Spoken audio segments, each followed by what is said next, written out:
Hello, friends. I'm the only YouTuber who writes a book and doesn't even talk about it, who doesn't even make a video about it.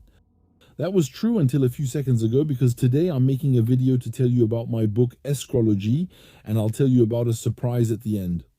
So, the book Escrologie, The Ongoing Plunder is the sequel to my previous bestseller, and I talk about a subject that affects us all. The subtitle is The Ongoing Plunder. That means I'm going to show you through this book, through its chapters, how we're going to take money in the form of subsidies, in the form of taxes, or sometimes even in the form of investments. Or sometimes we'll knock on people's doors and tell them, buy solar panels, buy insulation, and that money ends up being spent on fancy dinners, private jets, or big parties, and people are ruined. There's even a case I cover that's currently going through legal proceedings where there's a company in Switzerland that has ruined a lot of investors. They even used Picard, the famous Swiss pilot and astronaut who comes from a distinguished family. She literally used him as a spokesperson. She put him on her posters and all that just to sell solar investments, which in reality was pure fraud. People are in prison, but the money isn't coming back. One of the chapters I came across while reading is about climate masochism. Climate masochism, we learn about the stubbornness, not stubbornness, but Europe's insistence on depriving itself of air conditioners. So the air conditioner was invented in 1901 by Willis Carrier. You know, sometimes you see air conditioners with the Carrier brand. That's actually the name of the creator, the inventor of air conditioners.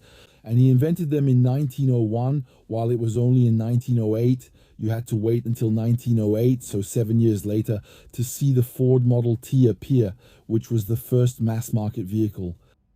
So 7 years before the arrival of the car, right? It was already hot enough that people thought, well, with heat waves, it's better to have an air conditioner. The air conditioner was invented before the mass market car, my friends. Today, we consider that cars are what warm up the climate and make air conditioners necessary, but they're banned in Europe because you have to suffer. Suffering is important. In this book too, I talk many times about Europe eating from the American sewers. Why? Because there are ideological sewers where ideas are born that are rejected, you know. That's why they end up in the trash, they end up in the sewers. And actually, when they end up in the sewers, Europe on an institutional level will come and eat from those sewers, and it will eat with zeal, and it will put on a show. Exactly, it will put on a show of its situation and its zeal for eating from the sewers. That is to say, you notice that the Americans who invented climate ideology, for example, and of carbon, well, they turned back a few years ago. Why? Because since 2022, they have what we call the artificial intelligence revolution. So they need to build data centers. They need them because they keep building non-stop. They power them with anything, with gas turbines, with coal, with nuclear. It doesn't matter. They want to win this revolution. They need a lot of energy. Suddenly, no one discusses the climate or carbon anymore. Well, the Americans are turning the page. Let me remind you, the Americans aren't imposing a ban on themselves by 2035. They're not destroying Chevrolet or GMC or anything like that. You know, they're not destroying Ford. They're not destroying their vehicle brands. Meanwhile, the Europeans are killing everything. They are killing their historic car manufacturers, which represent millions of direct and indirect jobs. Simply because, well, there you go, because of the climate, while the very people who invented climate hysteria have already moved on. All right, that's what we're experiencing right now. So I'll reveal the surprise at the end. So I think that one of the chapters, our cities, our prisons, so these are cities that are becoming more and more like prisons. It means that if you look, and this I think from a sociological study perspective, it's a chapter, in my opinion, that is one of the most important in the book. That is to say, when you look at it, for a very long time, distance was a privilege. For generations, even millennia, people were born, worked, died, and were buried in the shadow of the same church steeple. People didn't travel because moving around was expensive, complicated, and a logistical challenge just to get from point A to B. They lived within a 5,000-meter radius their whole lives, and they died there. The few people who could travel 600 kilometers wrote travel books, they told what they saw and everything, but they told a lot of nonsense. Because, you know, it's easy to lie when you come from far away. So that's how it was for a long time. Well, for example, people traveled, you know, if you look at those who traveled, it was the lords, the kings, you know, if you look at the kings of France, they had the summer residence, the spring residence, the winter residence, and they traveled with horses, with the ambassadors, the staff, the cooks, the linens, the furniture, the carpets, everything came with entire caravans. When the king moved, you see, that's how it was. And then when you look at the advertisements from the 50s and 60s, you realize that the car is coming. And what is it going to do? It's going to revolutionize society. It's going to liberate people, right? You see the INA archives.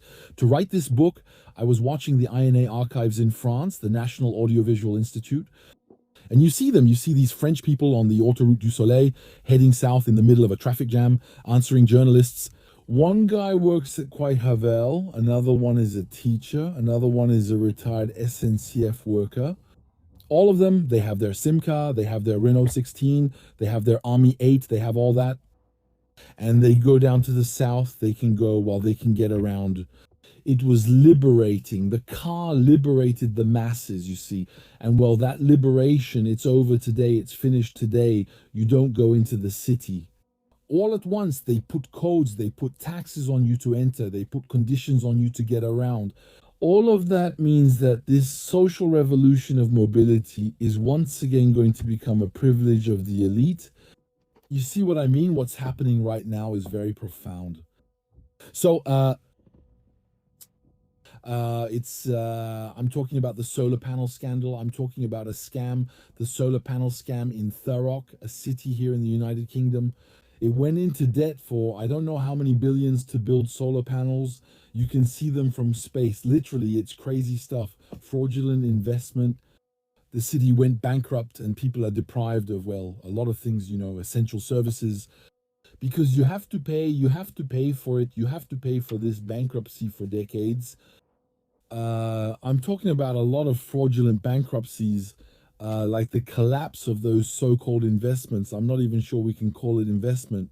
When you have companies that come and take taxpayers' money, you see, look, there's a company, there's a French company, what's its name? Karma, I think Karma or Kame, who make artificial hearts. You know, they're literally bankrupt. That's why they were short 30 million euros. 30 million euros, my friends. A company that is a world pioneer in its field that makes artificial hearts to save human lives couldn't find 30 million. Okay, meanwhile, you have insect farming plants that are spending hundreds of millions, if not billions, just for, well, for climate ideology, carbon ideology.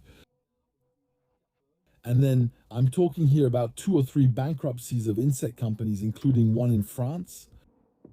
That's billions going to waste, because don't be fooled, there's no crime without a victim.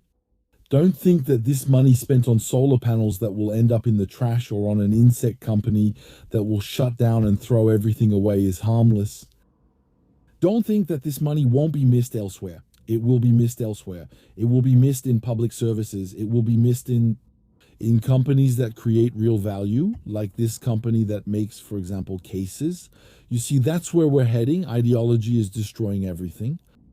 So there you go, my friends. And the surprise, I'm going to tell you, this book here, I want to make it a bestseller too. Like the last one, it's selling well so far. I'll tell you something. If I sell 10,000 books like this one, I'll write you a book about the countryside. Simple. Simple.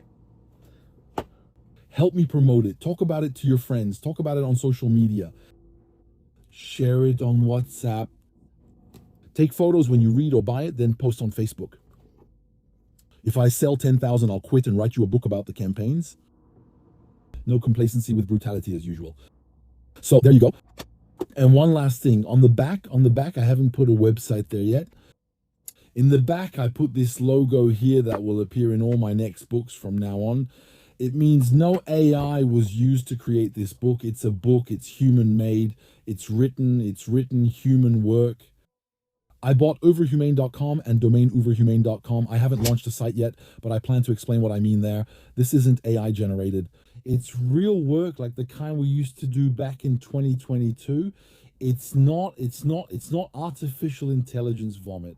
It's really research and human work, letter by letter, word by word. There you go, my friends. Thank you for watching this video until now. You can find this book on Amazon in paperback format like this one. Also in Kindle format for those who prefer to read in an electronic format. I'll make sure to have the audio version at some point, okay? When I get back to Mauritius, I'll record it and then I'll make the audio version available. There you go. Thank you for watching this video up to this point. The book, I'll put the link in the video description below. And I'll see you in the next one. Thank you for watching up to this point and thank you for your support. See you very soon.